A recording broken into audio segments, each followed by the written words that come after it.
महाराज जी, क्या श्री जी लाखों भक्तों की एक साथ उठी पुकार को सुनती हैं, जब सभी हृदय से एक ही भाव से ही मांगते हैं कि हमारे गुरुदेव, उनकी आयु बढ़े, उनका शारीरिक कष्ट कम हो, तो क्या वो करुण पुकार श्री जी तक पहुंचती है?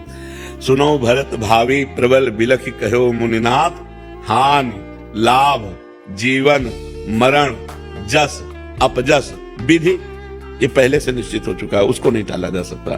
जिस दिन इस शरीर की मृत्यु होनी उस दिन होनी ही है, चाहे 50 करोड़ लोग विनय करो तो 5 सेकंड नहीं बढ़ाया जाएगा।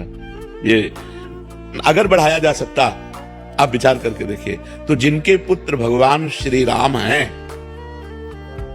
उन माता कौशल्या को विधवा क्यों होना पड़ता? क्या वो अपने पिता दशरथ जी को?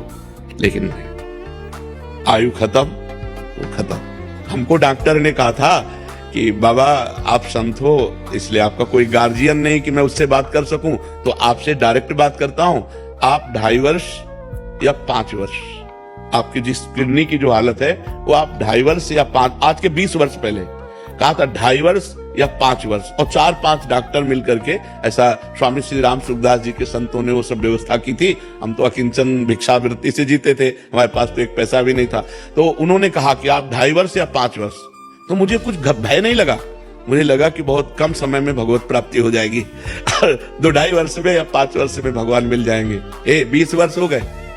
ये भगवान की विधान को ज्यादा नहीं जा सकता। अच्छा, कई बार ऐसे झटके आते कि हम ही इनको बोल देते हैं कि देखो तुम लोग आप सब अपने संभालो, कभी भी हमारा शरीर छूट सकता है, ऐसी परिस्थिति आती है। और फिर 1-2 दिन में 3 दिन में तो हम ये समझते हैं कि आप लोगों की प्रार्थना इन झटकों से हमें बचा रही, जो पूरे भारतवासियों की प्रेम की भावना है। ये गिरे गिरे फिर एकदम बिल्कुल संभल जाते हैं। लेकिन अंतिम तिथि को नहीं टाला जा सकता। जो अंतिम तिथि है उसे नहीं टाला जा सकता, वो निश्चित है, वो हमारी भी समझ में नहीं है और किसी की समझ में